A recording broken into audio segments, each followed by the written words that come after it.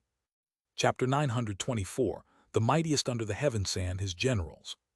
Okay, that's all for now. Bai Zemin waved his hand and dismissed everyone. You can go take care of your business. In 3 days, I will head north and finish everything myself. Everyone exchanged glances and noticed the surprised looks on each other's faces. Bai Zemin himself would head north. In the eyes of most, it was wiser if he charged into the other areas and conquered most of China instead of focusing on a minor area such as Inner Mongolia. Only Kang Lan, Shangyuan Bingzu, Wu Yijun, and Evangeline among those present knew that what Bai Zemin wanted was not the North Territory. What he sought was vengeance. Paying back Zhang De's death was something that only doing it with his own hands could make Bai Zemin feel better. Maybe, and just maybe, this could help ease some of the guilt he felt. Leaving the government building, Bai Zemin walked to the privileged area of the base. He covered his body with a cloak that was meant to cover the glow in his eyes and surveyed the surroundings. His steps were slow and calm, but for some reason it seemed to be extremely difficult for him to take the next one. Lenora followed closely behind him, with a confused expression on her face. She simply could not understand this man any longer. A few hours ago, he had killed a third-order soul evolver who was a great power, and possessed the power to turn the tide of a war just because he challenged him a little. Now, Bai Zemin walked the streets of his base as if he were just another survivor in the crowd, poor, without a vehicle, and without fuel to maintain it. First he behaves domineering and proud, but now he turns into a humble and lonely person. Lenora did not know who the real Bai Zemin was. After several minutes of walking, she finally could not stand the silence even though the surroundings were extremely noisy. Where are we going now? Perhaps Eleonora herself had not noticed it, but her tone of voice was much tamer and soft compared to when she was talking to Bai Zemin before.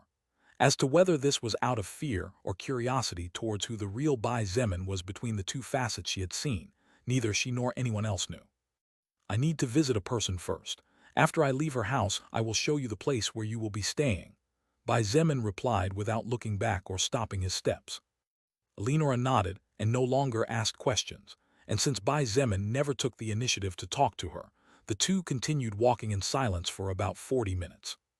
Looking at Bai Zemin, who had stopped in front of the door of a good-looking 2-story house and had not moved even after almost 5 whole minutes, Eleonora could not help but focus and try to read his mind. However, what she found were the most chaotic thoughts she had ever encountered, making her frown hard at the uncomfortable feelings that suddenly flooded her. Finally, and after much hesitation, Bai Zemin took a deep breath and stopped his wavering.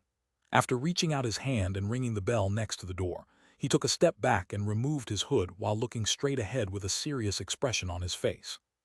Approximately 20 seconds later, the door opened, and a beautiful woman looked at Bai Zemin with a surprised expression on her face. "My lord." Bai Zemin looked at the beautiful woman in front of him, and his lips curved upward slightly in a warm smile. "Qin Ming, it's been a while, but you've become more beautiful compared to the last time we have seen eye to eye." "Right?" The person in front of Bai Zemin was none other than Qin Ming, his housekeeper and the one who had taken care of practically all his daily needs. Because Bai Zemin had spent most of his time at this base and was staying at his parents' house, Qin Ming was practically free to do whatever she wanted while still receiving her monthly pay. She just had to be available to move to any base depending on Bai Zemin's wishes, since without Yilinger present would mean he would need someone to take care of his meals, housekeeping, etc. Qin Ming's eyes filled with tears, and as she covered her mouth she began to sob, "My lord, when you disappeared after the nuclear launch." Bai Zemin stepped forward and gave a gentle hug to this woman, who was practically a second mother to him. Qin Ming was only 35 years old, and thanks to the high-level mutant beast meat she ate on a daily basis, her appearance was no different from that of a 26-27-year-old beauty. However, Bai Zemin and she were close enough to be more than just friends, but not touching the level of lovers. After a minute of silence and while caressing the woman's head in his arms, Bai Zemin asked quietly, "Qin Ming, Zhangde's mother, is she at home?" Qin Ming nodded and moved a little back from him as she wiped tears from her eyes. "My lord, Mrs. Lan is in young Zhangde's room. I have been keeping her company all this time. Your mother, Mrs. Yi, as well as Miss Shangyuan's mother and Miss Wu Yijin's mother occasionally come and keep Mrs. Lan company for 1 or 2 hours before leaving." My mother, Bai Zemin was a little surprised as this was the first time he had heard about this.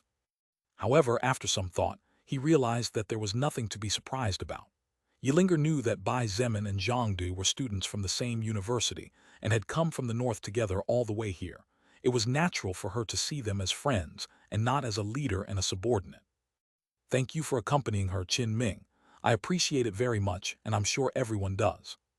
Bai Zemin bowed slightly, to which Qin Ming responded with a small smile at the same time as she shook her head softly. He took a deep breath and entered the house before looking at Eleonora and ordering in a serious voice, "You wait here. It won't take long." Eleonora just nodded and stayed on her feet as she watched Bai Zemin walk up the stairs and disappear after turning the corner. In the past, Qin Ming was a successful businesswoman before falling into the hands of Lei Su of the Four Big Boss Camp, so she had a great grasp on English. It was no problem for her to offer Eleonora a seat. Although Eleonora could tell that the woman in front of her was just a normal human, she did not dare to be bold after seeing Bai Zemin bowing before her. On the other hand, Bai Zemin walked through the small hallway of the house and stopped when he reached the fourth open door.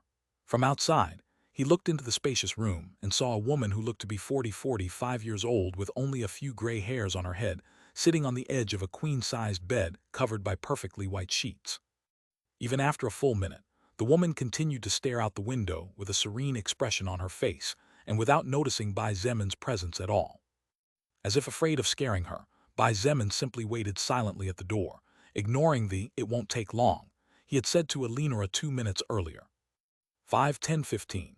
The minutes passed one after another, and Lan Xiang seemed not to get bored of looking out the window just as Bai Zemin seemed not to get tired of waiting standing.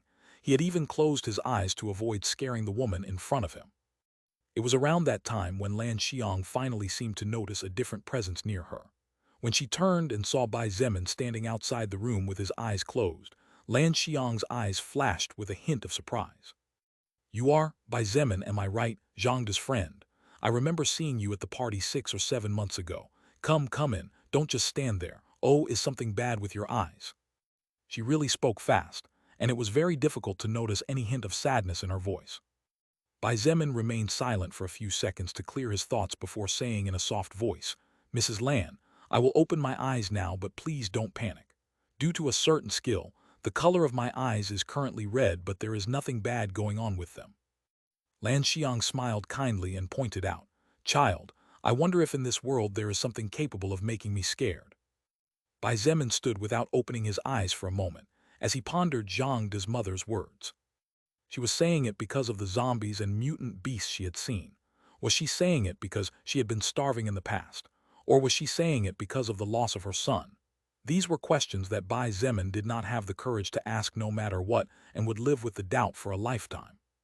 He slowly opened his eyes, and while he noticed a hint of surprise on the face of the woman still sitting on the bed while looking at him, Bai Zemin did not notice a trace of fear in her eyes. At the same time as Lan Xiang gestured for Bai Zemin to sit beside her, she began to speak in a soft voice. "This is my son's room. Actually, he should have the master bedroom, but he insisted on sleeping in this one. Bai Zemin sat down carefully, as he took note of the fact that Lan Xiang spoke in the present tense when referring to the owner of the bedroom. He clenched his fists lightly, and just as he was about to speak, Zhang De's mother's voice interrupted him. "You came to say something to me." Bai Zemin raised his head with a slightly surprised expression on his face. Lan Xiang raised her hand and extended her index finger as she gently touched Bai Zemin's frown. "You have several words written here: sadness, worry, regret, shame, fear, and most of all, anger." Seeing Bai Zemin stay silent, she continued as she removed her hand and laughed softly. "This old woman is not an evolver. Soul evolver is what you call yourselves. Although I am not a soul evolver and only have some passive skills meant for defense that my son Zhang gave me in the past, I have seen a lot of people in my life. It's not that hard to read a young man my son's age, no matter how indifferent your exterior is. Maybe you'll understand a little more when you get this old." Bai Zemin stood up as Lan Xiang looked at him, and under her gentle eyes, he directly bowed 90 degrees as he closed his eyes in sorrow. "I apologize and deeply regret what happened to Zhang De. This is all my fault, his death, the suffering you went through and still go through. This is all my fault. For that I am sorry. I am sorry for my incompetence, but do not ask for your forgiveness." Bai Zemin's actions were more than enough to blow everyone's mind. Who was he? He was the man with the greatest chance of becoming the absolute king of the new China. A powerful soul evolver who, despite being only level 50, could crush third-order existences practically at will. The highest leader of millions and the hope of countless humans. Who was Lan Xiang? To most of the people she was nobody. A weak human unworthy of mention who alone could do nothing but starve herself to death. However, she had another identity. She was Zhang De's mother, and this alone was more than enough for Bai Zemin to not feel at all uncomfortable or out of place while bowing as she was doing. After several seconds, Zhang De's mother's voice entered his ears as she calmly said, "You won't ask me to forgive you." "I don't dare to." Bai Zemin shook his head and maintained his posture as he said in a hoarse voice, "I don't deserve to be forgiven. Zhang De followed me loyally, fought for me. But because of my past choices, I was unable to be by his side when those dogs." Bai Zemin's emotions got out of control, and as Lan Xiang looked down at his tightly clenched fists and listened to how the surrounding air exploded, she noticed that space itself seemed to weaken around his hands. Even the most naive person of all would have no trouble noticing the terrifying amount of anger he was holding back as the word dogs came out from between his teeth.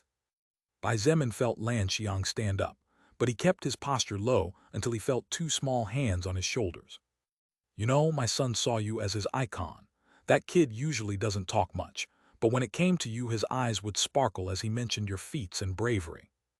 Bai Zemin slowly straightened his posture as he felt Zhang De's mother's weak hands push him up, and when he looked into her eyes, he noticed that despite the tears hanging from her eyelashes, she had a genuinely happy smile on her face. "A few days before he left for the battlefield, he told me that his greatest wish was to one day be able to become one of your greatest generals." Bai Zemin listened to her words in silence as he gritted his teeth so hard that his gums split and began to bleed. The bitter taste of iron that flooded his mouth was nothing compared to how bitter his heart felt at this moment. "That kid told me that one day you would become the most powerful of all, not just in all of China or Earth. My Zhangdu was sure that one day you would stand above everyone and become a true god that everyone would venerate. He wanted to be one of the generals of the future god." Seeing how Bai Zemin trembled as he clenched his fists and looked at her with a serious expression, Lan Xiang closed her eyes, and the two tears she was holding back finally slid down her cheeks. "Back then I couldn't help but find it humorous. But right now my greatest wish is that my son's words will come true, and one day you will become an almighty god."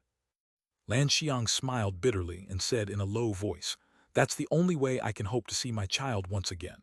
Only an almighty god can perhaps bring the dead to life once more." Zhang De's mother knew that her thoughts were childish, and if she said them out loud in front of anyone else, she would definitely be ridiculed. However, what choice did she have? With nothing in this world, the only reason she continued to exist was because of the words of hope her son had left behind before he fell in battle, even if those words sounded like a fantasy out of a fairy tale. Just at that moment, the most serious, firm, and confident voice Lan Xiang had ever heard in all her life rushed into her ears. "I will." She opened her eyes in surprise, and as she looked up slightly, she met Bai Zemin's eyes. Those red eyes that glowed like a demon's were terrifying, and to anyone looking into them would represent despair. However, Lan Xiang couldn't help but feel that those eyes were filled with hope for her. Bai Zemin opened his mouth and said in a hoarse voice, "I know it sounds like a crazy thing, but I will. I will definitely become the mightiest under the heavens, even stronger than any legendary god or demon, and I will definitely bring Zhang back. I will make sure of it. He was, and will be one of my generals." Zhang's mother's mouth opened slightly, and for a few seconds that seemed like forever. She stood silently staring into Bai Zemin's eyes as if to find a trace of falsehood in them. Finally, her lips curved slightly, and her gentle voice rang out in the room. "In that case, I'll live on and will wait until that moment. Let me see with my eyes the kind of person the Bai Zemin my proud son came to admire so passionately is." Backslash backslash backslash backslash backslash backslash backslash. Really, thank you very much to all those who send gifts to the novel and support with valuable golden tickets. I hope we can all keep it up. 3. Chapter 925, Spoils of War. Before leaving Zhang's mother's house, Bai Zemin asked Qin Ming to keep her company in order not to let Lan Xiang feel lonely. To his surprise, however, Zhang's mother made a request that Bai Zemin did not expect. "You'll probably be moving all over the place while fighting zombies and mutant beasts, which means you won't be in this base for a long time. Since that's the case, the need for someone to keep a warm place for you to come back to and rest after a war is of utmost importance. If you don't mind, could I follow Qin Ming and assist her in her labors when it is time for you to move to a new base?" When Bai Zemin was faced with this question coming from Zhang's mother, he found himself in a great dilemma as he did not want his friend's mother, someone that literally gave his life fighting for his cause, to work as a maid, even if this was a dignified job and nothing to laugh at. However, what else could he do? Reject her? Bai Zemin didn't have the courage when faced with Lan Xiang's still slightly red eyes. Therefore, he finally agreed. "In that case, see you in 3 days, Aunt Lan," he nodded. 3 days, that's sooner than I thought. Lan Xiang was surprised. After a slight hesitation, Bai Zemin slowly explained, "Because I have been away from home for a long time, I would like to spend a few days with my family. 3 days later, my plans are to go to the north of China and suppress the opposition." Lan Xiang stared at him for several seconds before slowly closing her eyes. "I understand," she sighed. How could she not understand that rather than going to crush the opposition, Bai Zemin's real goal was to take vengeance into his own hands? "Don't worry, Aunt Lan," Bai Zemin assured her. "The logistics team will be nowhere near the battlefield. You will not be in any danger. You can rest easy." Lan Xiang surprisingly smiled with no worries on her face and said with absolute tranquility, "I am sure that even if I were in the middle of the battlefield, nothing bad would happen to me. Isn't that right?" Bai Zemin looked at her with a serious expression, and after a couple of seconds he said in a firm voice, "That's true." Lenora followed Bai Zemin's footsteps, and as she looked at his back, she couldn't help but feel that something about the person in front of her had changed. It was hard to pinpoint what it was, but as strange as it may seem, Lenora could say that the anger in his heart had grown, and yet now he could control it a little more so that she could read a little more of his thoughts. The problem was that among Bai Zemin's thoughts, the predominant one that showed itself for Eleonora was one that, after surprising her and shocking her to the marrow of her bones, eventually made her unable to fight the frown that appeared on her beautiful youthful face. You have to be kidding, don't you?" Hearing Eleonora's slightly serious voice, Bai Zemin looked over his shoulder at her as he continued his steps and calmly asked, "What are you talking about? You really think you will become the most powerful in the universe and bring your dead friend back to life? That's a stupid and arrogant fantasy," Eleonora exclaimed.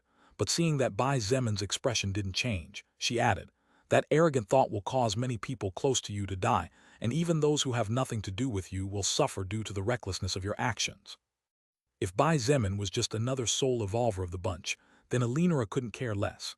In fact, she would surely laugh when she got home and scoff at the other party's naive thoughts. However, the problem was precisely that Bai Zemin was not a normal soul evolver. He was a powerful soul evolver who with his hands controlled the lives of millions, and his every action or word could set countless ones to doom. "That's a surprise. I didn't expect you to care about the good of others." Bai Zemin slowly looked straight ahead again. His footsteps never stopped, and after a moment of silence he added, "As for whether it is impossible or not, you need not worry. If you survive until then, in a few years you'll be with your elite team hunting powerful enemies and maybe, just maybe, you'll remember this conversation. You will get your answer then, but the you of that future and I will not interact like our current selves. Lenora looked at his back in a daze and her legs moved in automatic mode. She tried to process what he had just said, but even though the reason said impossible, the firmness and confidence Lenora felt in the thoughts of the man, only a year or two older, who walked in front of her made her doubt for a moment about what was logical. In the end, she could only mutter under her breath, "You're out of your mind." "Maybe," Bai Zemin replied without looking back, and though Lenora could not see it, his mouth curved upward slightly as he said indifferently, "However, isn't the world we live in a world of madmen? We were dragged suddenly into a pot of boiling water. I think the craziest will be the one who will rule the world, and looking at where I am now, maybe I'm not so wrong." Strange as it seemed, these words somehow made the sole evolver of the United States of America lower her head to stare at the ground, as an expression of contemplation began to dawn on her face. Bai Zemin left Lenora in a nice house slightly away from all the noise within the privileged area of the base. Although it was not a super luxurious villa, the two-story house had all the luxuries of the highest level that a person might require in their daily life, and there were even 2 English-speaking maids at her disposal. He made it clear to her that she could walk freely throughout the base, except for the forbidden areas which were easily identifiable from a distance, as there were always patrols of armed soldiers or signs with messages in Chinese, English, French, German, and Russian. "You have been warned.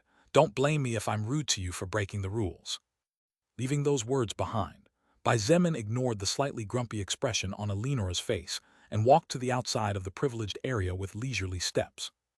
It was past 5 p.m., and although the current season of the year should be spring, the afternoon temperatures resembled that of a beautiful summer night, which was ironic considering that during the evenings the temperature dropped to the point where people hardly left their homes after sunset. Speaking of sunset, Bai Zemin subconsciously closed his eyes and slowly took a deep breath when his favorite scent surrounded him. "This is a beautiful sunset, don't you think?" Lilith's soft, mellow voice sounded from his right, and before Bai Zemin answered her question, he felt his hand being taken by a relatively smaller and much softer one in comparison. He looked to his side, and his eyes lightened slightly. "You're right, this might be the most beautiful sunset I've ever seen in my life." He interleaved his fingers with those of the woman beside him, an action with which she happily cooperated. "Of course, you're with me after all." Was it necessary to say those words, Miss Arrogant? "But I'm beautiful, aren't I? And even if we put that aside, you love me, don't you?" "Well, that's true. What thing is that you love me, or that I'm beautiful?" "That I love you." "Does that mean I'm not beautiful?" HMPH. See if this big sister doesn't instruct you later a thing or two. 2 hooded people with long black cloaks covering their bodies moved through the crowd of survivors. The 2 held each other's hands while exchanging words that made people laugh and drew many smiles from the merchants and customers, who, despite not being able to see the appearance of this funny couple, could certainly feel the affection they had for each other. When Bai Zemin and Lilith arrived at the workshop, they both took off the cloaks that covered their faces. Bai Shilin practically threw herself into Lilith's arms in one leap. "Lilith, mama." Lilith in her lily form hugged Bai Shilin, and a beautiful smile appeared at the corner of her lips as her eyes flashed with tenderness. "My precious Shilin, did you miss your mom Lilith?" Shilin asked father yesterday, but he said Mom Lilith would visit later, so Shilin waited patiently. "Has Shilin been a good girl?" Bai Shilin's eyes sparkled with hope as she lifted her little head to look at Lilith in search of praise. "Of course."